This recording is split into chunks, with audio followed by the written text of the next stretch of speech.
राज्यात 30 जून पूर्वी शेतकरी कर्जमाफी देणार असल्याची घोषणा कृषी मंत्री दत्तात्रय भरणे यांनी केली आहे। शेतकरी कर्जमाफीबाबत प्रवीण परदेशी यांच्या अध्यक्षतेखाली समिती स्थापन करण्यात आली आहे। या समितीचा एप्रिलच्या पहिल्या आठवड्यात अहवाल अपेक्षित आहे। माझ्या शेतकऱ्यांच्या बाबतीमध्ये आज थकबाकी किती शेतकऱ्यांवरती आहे, ती कुठल्या प्रकारची आहे, तर ती रक्कम किती आहे याची माहिती घ्यायला प्रवीण परदेशी साहेबांच्या अध्यक्षतेखाली आम्ही एक कमिटी केलेली आहे। साधारणतः याचा अहवाल आम्हाला एप्रिल महिन्याच्या पहिल्या आठवड्यामध्ये त्याचा अहवाल आम्हाला सर्वांना तो मिळणार आहे।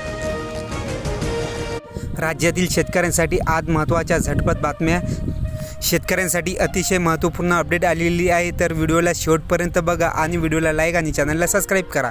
तर बघू शकता की मजुरांच्या टंचाईमुळे शेतकऱ्यांची अडचणी निर्माण झालेली, ज्वारी काढणीला वेग आले असून आता ज्वारी काढण्याच्या मजुरात सुद्धा आता वाढ झालेली आहे। तर बघू शकता आता प्रत्येक शिधापत्रिकेधारकांना आता राशनमध्ये आता रॉकेलसुद्धा मिळणार आहे आणि महाराष्ट्र शासनाने आता हे जाहीर केलेलं आहे। भारतासह 5 मित्र राष्ट्रांना इराणकडून हॉर्मोज खुले करण्यात आलेले आहे। तर बघू शकता की ही महत्त्वाची अपडेट समोर आलेली आहे। त्याचप्रमाणे ऊर्जा संकटात मोठा दिलासा मिळालेला आहे। कर्जतमधील ठेकेदारांचे बेमुदत उपोषण तात्पुरते स्थगित करण्यात आलेले आहे। त्याचप्रकारे महेंद्र थोरवे यांना यश प्राप्त झालेले आहे। तर आता शेतरस्त्यावर अतिक्रमण करणाऱ्यांना होणार कारवाई। फार्मर आयडी आधार कार्ड आता 5 वर्षासाठी त्यांचे ब्लॉक होणार आहे आणि त्यांना कोणत्याही शासकीय योजनेचा लाभ मिळणार नाही।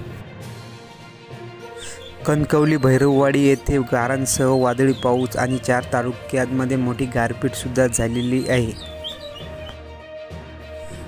कडक उन्हाळ्यात वीज दरात कपात होणार आणि ग्राहकांना मोठा दिलासा मिळणार असे वीज कंपनीने म्हटलेले आहे आणि 1 एप्रिलपासून नवे नियम लागू होणार। बापाने मुलांना उलटे टांगून बेदम मारहाण केली, एक जागीच मृत्यू तर दुसरा जखमी आहे। मान्सून संदर्भात आनंदाची वार्ता, मान्सून अंदमान निकोबारमध्ये दाखल झालेले आहे।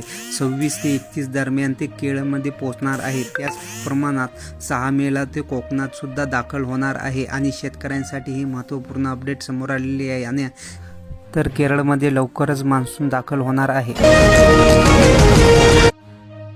अतिवृष्टीग्रस्त शेतकरी विमा मदतीपासून वंचित, खरीप तोंडावर शेतकरी आर्थिक संकटात, पीक विमा कंपनी विरोधात संताप मोर्चा काढण्यात येणार आहे। तर शेतकरी सौर ऊर्जा प्रकल्पाविरोधात शेतकऱ्यांचे ठिक्के आंदोलन, नैसर्गिक पाण्याचा वहिवाट बंद केल्याचा आरोप, तलाव कोरडे पडलेले आहे। 733 एकर जमिनीवर अतिक्रमण वृक्षतोड करून शेती सुरू, अतिक्रमण कारवाई करण्याचा आरोप, वन विभागाचा भूमिकेवर प्रश्नचिन्ह उपस्थित झालेले आहे। जिल्ह्यात 7.41 हेक्टर जमीन खरीपाची तयारी, कृषी मंत्र्याचे आदेश, एकाच पिकावर राहू नये। चिखलीमध्ये शेती आणि शेतीवर ग्रामीण अर्थव्यवस्थेचा खरा कणा आहे, बियाण्यातून तब्बल 100 कोटींची उलाढाल।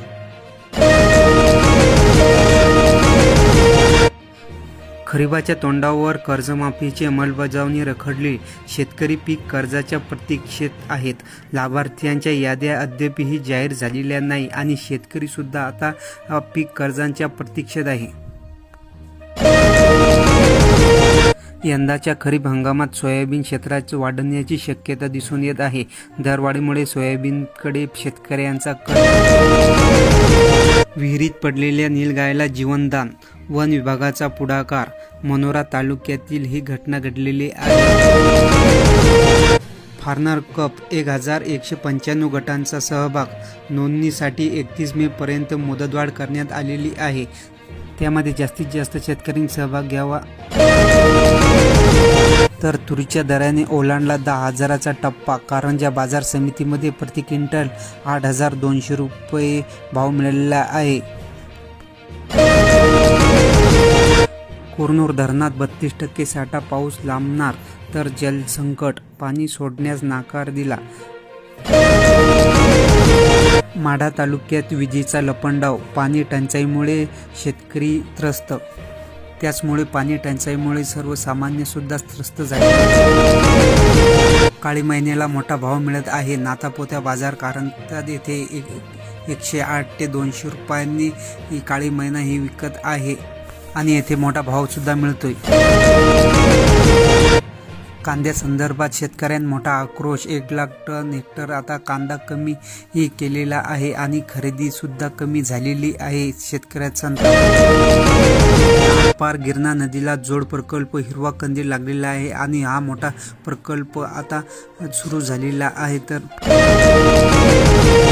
नाशिकमध्ये मोठी पाण्याची टंचाई. 116 ट्रॅक्टर दररोज 242 फेऱ्या जिल्ह्यामध्ये करत आहे. तर बघू शकता की नागरिक सुद्धा संतप्त झालेले आहेत. कळवण येथे 42,600 हेक्टर नियोजन. खरीप पिकासाठी मक्याचे नियोजन करण्यात आलेले आहे. गारपिटीमुळे मक्याचे मोठे नुकसान झालेले होते. मक्का थकीत रक्कम आणखी मिळाली नाही. जिल्हा अधिकारी यांना निवेदन.